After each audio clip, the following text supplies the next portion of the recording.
Como les decía, hoy vamos a estar hablando acerca de la teoría cinético-molecular o cinética molecular. Esta teoría nos permite explicar el comportamiento de los diferentes estados de la materia. Particularmente, si hablamos de los estados que son más comunes para nosotros, aunque realmente desde esta teoría se explican todos los estados, todos los estados. Eh, ¿Por qué? Porque se asume que todos los compuestos, ¿cierto? Igual las sustancias, están formadas por pequeñas partículas, ¿sí? Pequeñas partículas. Si yo hablo de un compuesto, hablo de moléculas. Si hablo de un elemento, pues estoy hablando de átomos. Y esas pequeñas partículas eh, son las que determinan en qué estado de la materia estamos. ¿De acuerdo a qué? Al movimiento de esas partículas, ¿sí? Al movimiento de esas partículas. Por eso hablamos de la teoría cinética molecular. Entonces, desde la teoría cinética molecular vamos a ver cada uno de los estados que ya explicamos sus características, que ya hablamos de la definición en cuanto a masa y, perdón, en cuanto a forma y volumen, que son como las características más relevantes y de ahí para allá pues otras que ellos pueden presentar. Mm, pero en este caso nos vamos a referir a qué pasa con las partículas en cada uno de los estados de la materia, ¿sí? ¿Qué pasa con esas moléculas, esas partículas que los componen? Entonces, vamos a empezar otra vez con el estado sólido, ¿cierto? Pero como les digo, desde la teoría cinética molecular. Las partículas en el estado sólido, así como lo vemos aquí en el esquema, se encuentran unidas, muy unidas. Básicamente, si ustedes se dan cuenta, están muy pegadas unas con otras. Y eso se debe a unas fuerzas que se llaman fuerzas de cohesión. Aquí lo voy a escribir para que lo tengamos presente. Aquí lo voy a colocar. Se llaman fuerzas de cohesión.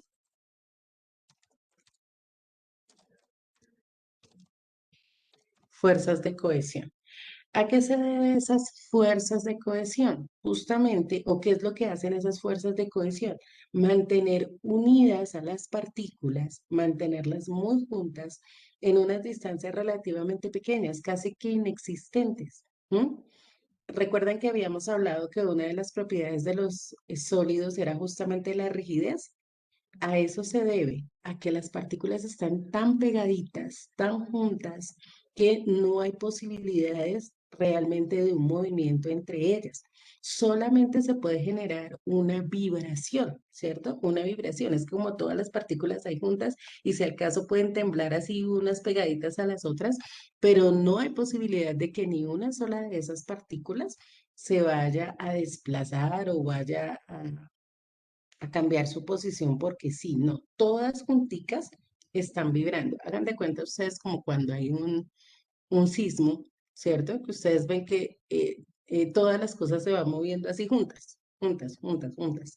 Pero ustedes, o sea, no se ve un desplazamiento individual, sino todo pegadito, todo pegadito. Así es el movimiento que tienen las partículas en el estado sólido, sin que haya lugar a desplazamiento.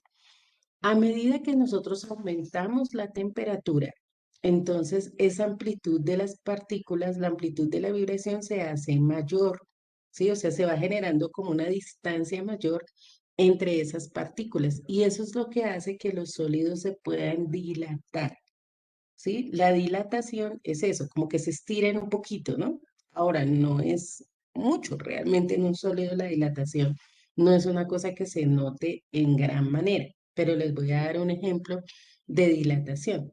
Imagínense cuando a una persona se le queda en su mano o en su dedo un anillo que no lo puede sacar porque está muy ajustado.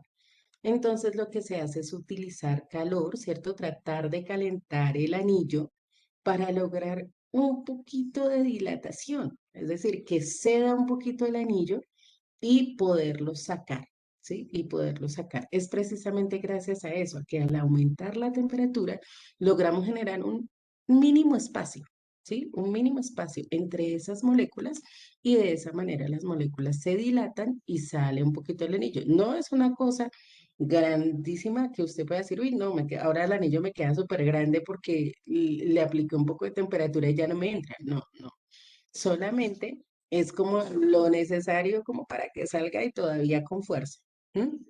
Entonces, los sólidos tienen esa particularidad. Si yo aumento la temperatura, logro ampliar un poquito esa vibración de las partículas y, bueno, en este caso, como les puse el ejemplo con el anillo, puede salir.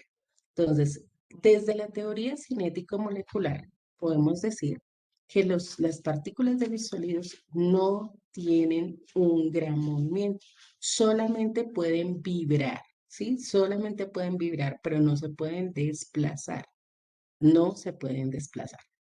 Bueno, ¿estamos claros hasta ahí? ¿Hay alguna pregunta? ¿No? Bueno, entonces vamos a tomar el apunte y vamos a hacer el esquema de las partículas en el estado sólido.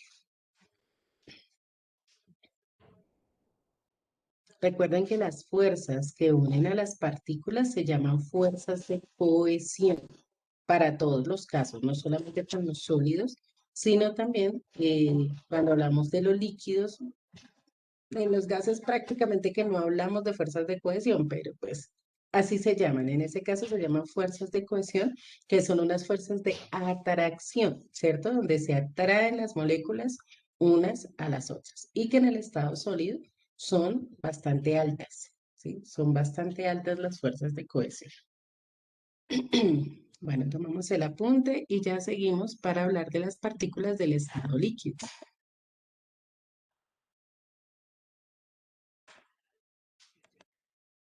De igual manera, a partir de esta teoría, explicamos el comportamiento del estado líquido. Entonces, vamos a borrar aquí y vamos a pasar al estado líquido.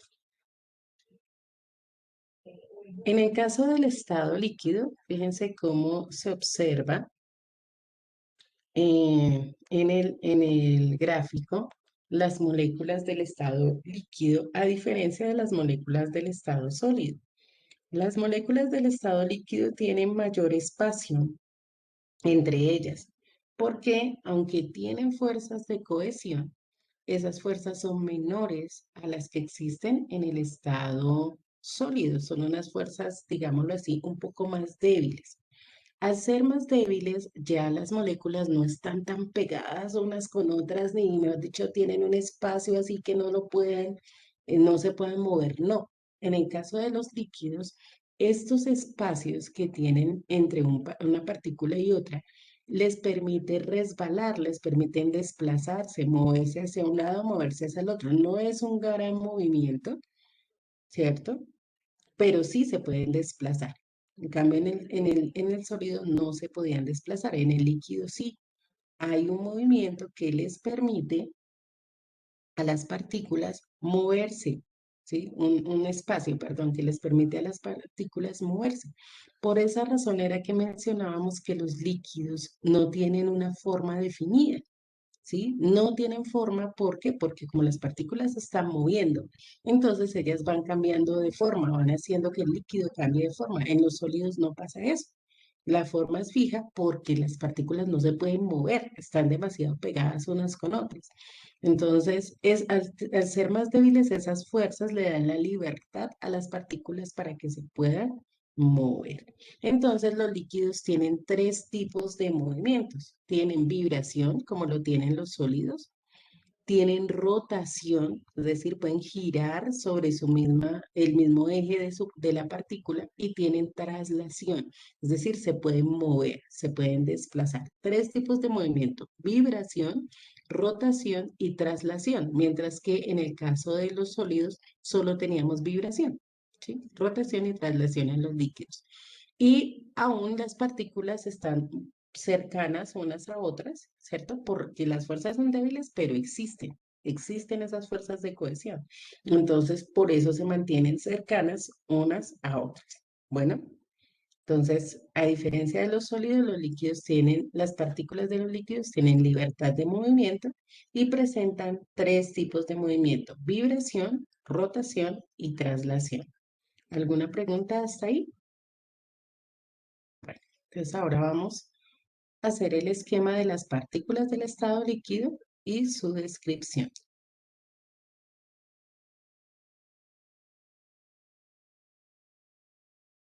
Bueno, entonces ahora vamos a hablar del estado gaseoso y en este estado nos vamos a estar concentrando ya para el resto de este periodo y también para el próximo periodo. Bueno, dentro del estado gaseoso, entonces las fuerzas de cohesión o las fuerzas entre las partículas no existen, ¿sí? Son prácticamente nulas. Y por eso las partículas del estado gaseoso se pueden mover libremente. Si ustedes se fijan, están bastante separadas unas de otras, eh, tienen una distancia mucho mayor, por lo tanto el movimiento también es mayor. Sí, aquí ya no, el movimiento de las partículas en el estado gaseoso es al azar, ¿sí? Al azar. Ellas van y vienen de un lado para otro, es totalmente caótico, totalmente desordenado, ¿sí? Y eso es lo que lleva a que los gases ocupen todo el espacio que les sea posible dentro de un recipiente. Fíjense que los líquidos, a pesar de que las partículas son débiles, ocupan un espacio, una parte del recipiente, y por eso hablamos de que su volumen es definido, pero los gases no. Los gases ocupan todo el espacio del recipiente y todo el espacio que les sea posible. Creo que les mencionaba, esa es la razón por la cual, por ejemplo, cuando están preparando algo en la cocina de su casa y usted está a distancia, ¿cierto? A una buena distancia, percibe el olor. ¿Por qué? Porque las partículas gaseosas, ¿cierto? Que salen que emanan de esas aromáticas, de esos compuestos que están en un momento determinado en la cocina, pues van a llegar hasta donde usted está. Ellas van a ocupar todo el espacio que les sea posible, ¿sí? Si nosotros pasamos por una zona, hay zonas que tienen olores característicos, por ejemplo, donde queda cerca la Fábrica Nacional de Chocolates, ¿cierto? Son cuadras enteras que huelen a lo mismo. ¿Por qué?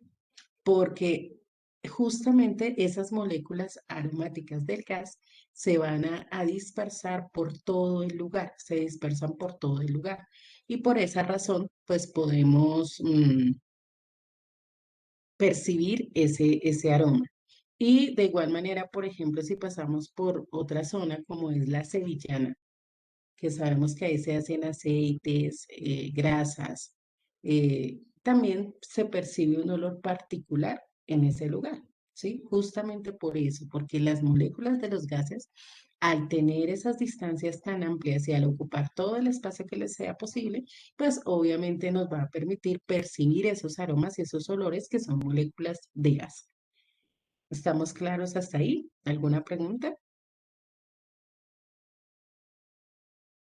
Entonces, bueno, mientras vamos tomando el apunte, eh, hago el refuerzo de esta parte. Entonces, los gases no tienen prácticamente fuerzas de cohesión entre ellos. Por lo tanto, tienen movimiento total, movimiento libre al azar de sus partículas. De hecho, las partículas de los gases chocan y esos choques se llaman choques elásticos. ¿Qué querrá decir eso de choque elástico entre una molécula y otra?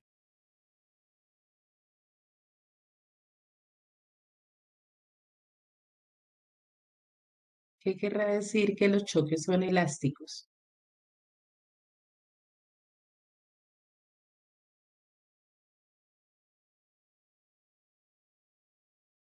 Bueno, básicamente eso lo que implica es que cuando una partícula choca con otra, rebota, ¿sí? Rebota, chocan y rebotan. Pero en este caso no se pierde energía, sino que salen con la misma fuerza, con la misma energía desde el inicio. Entonces ellas chocan y salen, chocan y rebotan, chocan y salen. ¿Sí? Eso es lo que sucede con las partículas en el estado gaseoso. Aparte de todo, recordemos que al aumentar la energía también aumenta la velocidad de las partículas. Si nosotros aumentamos la temperatura, lo que estamos haciendo es generando mayor energía cinética en las moléculas y eso hace que el movimiento todavía sea mucho más rápido, ¿sí? Mucho más rápido, más desordenado y pues que se genere una amplitud mayor entre las moléculas. ¿Ok? Entonces tomamos este apunte y ya continuamos para hablar de los cambios de estado.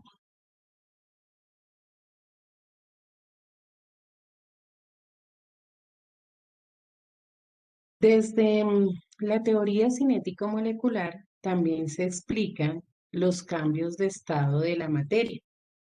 ¿Por qué? Porque a medida que vamos aumentando la temperatura de una sustancia que está en estado sólido, las partículas van a ir adquiriendo mayor energía cinética, ¿cierto? Y al adquirir mayor energía cinética, pues estas partículas van teniendo libertad de movimiento, se van generando los espacios, ¿cierto? Para que éstas puedan ir cambiando al estado líquido, por ejemplo. Y al seguir aumentando la temperatura, pues obviamente la energía cinética de cada molécula aumenta, aumenta, aumenta hasta el punto que llegamos al estado gaseoso, ¿cierto? Entonces las partículas que están en la parte superior del estado líquido van a ir pasando al estado gaseoso hasta que toda la sustancia cambie de estado. Aquí en nuestra gráfica tenemos los cambios de estado entre sólido, líquido y gaseoso por aumento o por disminución de la temperatura. Entonces, si nosotros aumentamos la temperatura, el cambio entre sólido y líquido se llama fusión. Fusión es el cambio de sólido a líquido. Aquí podemos verlo con la flechita. Fíjense cómo aumenta la distancia y tenemos inclusive algunas partículas que pueden pasar al estado de vapor. En ese caso, pasamos a la siguiente etapa o el siguiente cambio que se llama evaporación. Cuando las partículas pasan del estado líquido al estado gaseoso, entonces es la evaporación, ¿sí? Caso contrario es si disminuimos la energía cinética. Si disminuimos la energía cinética de un gas, lo vamos a condensar y pasa al estado líquido. Y si disminuimos la temperatura de un líquido, pues lo podemos llevar hasta el estado sólido. Entonces aquí tenemos cómo desde la teoría cinética nosotros explicamos los cambios de estado. Justamente tiene que ver con el movimiento de las partículas, ¿sí? Con el movimiento de las partículas. A mayor temperatura vamos a tener mayor movimiento de partículas. A menor temperatura vamos a tener menor movimiento de partículas. Es una relación directa, ¿no? Directamente proporcional. Bueno, no tienen que hacer las gráficas, de los cambios de estado, era simplemente para que lo vieran, pero sí la idea era explicar y que ustedes lo vieran desde la teoría cinética molecular y que recordaran los nombres de los cambios de estado, porque eso sí es importante. Que nosotros recordemos que de sólido a líquido es fusión, que de líquido a gas es evaporación, que de gas a líquido es condensación y de líquido a sólido es solidificación. Hay también otros dos cambios que son de sólido a gas directamente, que se llama sublimación, y de gas a sólido, que se llama sublimación inversa, ¿no? Que esos son cambios directos de sólido a gas y de gas a sólido sin pasar por el estado líquido, sino de una vez, de sólido a gas o de gas a sólido. Sublimación y sublimación inversa. Entonces, no es necesario que hagan los gráficos, no es necesario que hagan los dibujos de esta parte, porque ya vimos en los anteriores cómo es que están organizadas las partículas en cada estado de la materia, pero sí es importante que recordemos los nombres de los cambios de estado. ¿Alguna pregunta?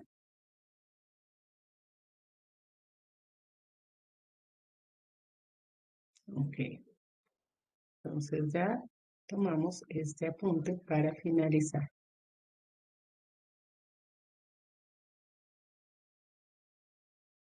Bueno, chicos, Eh, por hoy quedamos hasta aquí.